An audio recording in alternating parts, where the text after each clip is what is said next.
Una anècdota de la Diagonal és que una vegada se'ns va fer malbé el rellotge, el vam tindre que tapar, va estar diversos dies i va sortir un article a La Vanguardia que com ens atrevíem a treure el rellotge de la façana. No és que el volguéssim treure, però és que simplement s'estava arreglant el rellotge perquè tothom passava per la cantonada i el veia.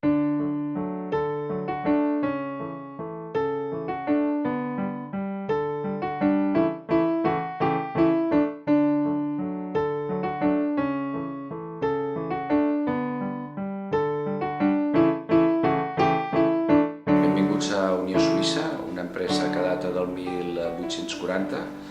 La nostra família arriba a la Barcelona del 1840 quan encara està emmurallada, ve de Manresa, i la sexta generació anterior a la nostra és la que inicia el negoci.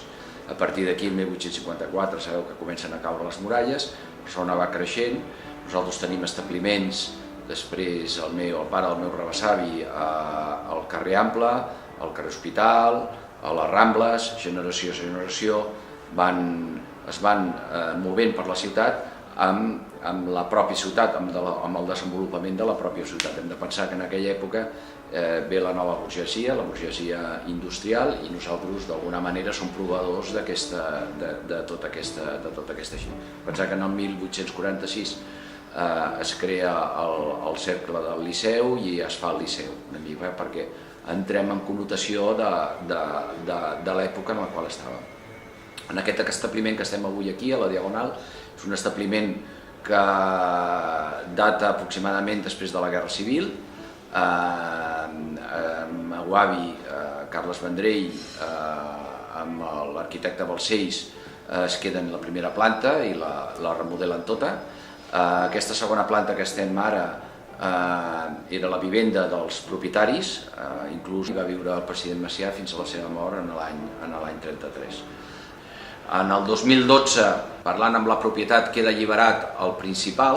Després vam poder-lo recuperar amb la propietat per ajuntar-lo conjuntament amb la botiga i el vam restaurar exactament com era, conjuntament amb l'Ajuntament. Vam estar pràcticament 2 anys i jo crec que és un interiorisme del Sagnier que val molt la pena de vindre'l i veure'l a visitar. Quan arribem aquí a la Diagonal, el primer que veiem és una botiga que fa cantonada. Al meu avi li agradaven molt totes les botigues que feien cantonada. De fet, totes les Unió Suïssa normalment són botigues que fan cantonada perquè es poden veure des de diversos angles.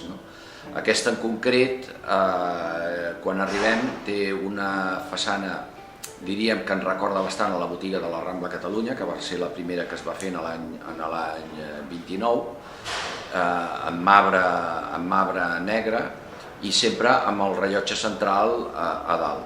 Hem de pensar que la família Vendrell, el nom d'Unió Suïssa, va néixer en el 1929, just quan l'avi marxa a Suïssa, i llavors a resultes d'això ja portar totes les grans marques i distribuir-les a Espanya, i crea, a més del nom de la família Vendrell, crea el nom d'Unió Suïssa. Per tant, hi ha un rellotge molt significatiu que dona l'hora.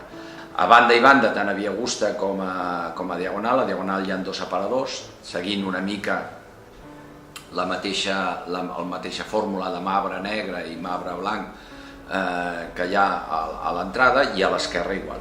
Tot això es va fer amb l'arquitecte Balcells, perquè la idea del meu avi era fer la joieria més important que hi hagués a Espanya i a Europa, i així va estar considerada durant molts anys. En el seu interior, quan s'entra, segueix sempre el marbre, diríem que és un element molt important, amb tots els estucats que hi ha a la part alta. És una botiga de molta alçada, i llavors està partida, diríem, a la meitat, amb unes franges on es posen els noms dels grans inventors de la rellotgeria de tots els temps, una mica per trencar tota aquesta alçada. La botiga s'ha mantingut i s'ha conservat el que és estructuralment exactament igual,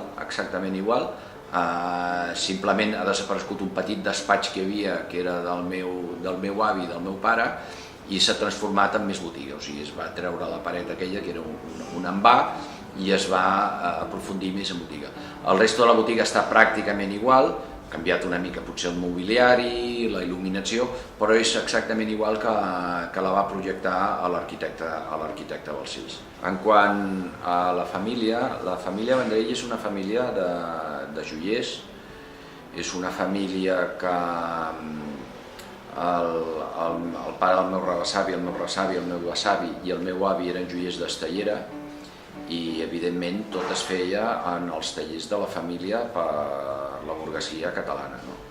Després, a l'època del meu avi fa aquesta petita transformació perquè a principis del 1900 ell comença a viatjar a Suïssa, comença a tindre relació amb les fàbriques de rellotges.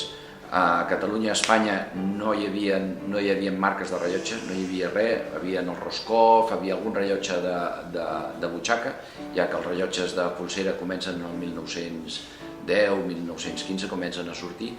L'avi contacta amb tota aquesta gent i crea la primera distribuïdora a nivell nacional per distribuir marques de rellotges com l'IBC, el Patek Philippe, etc. I és la primera distribuïdora que hi ha a Espanya. D'aquí surt el nom d'Unió Suïssa. Ell va decidir llavors crear una botiga que aglutinés totes aquestes marques, a part de la joieria, perquè ja dic que l'element de ser joiers és un element molt important.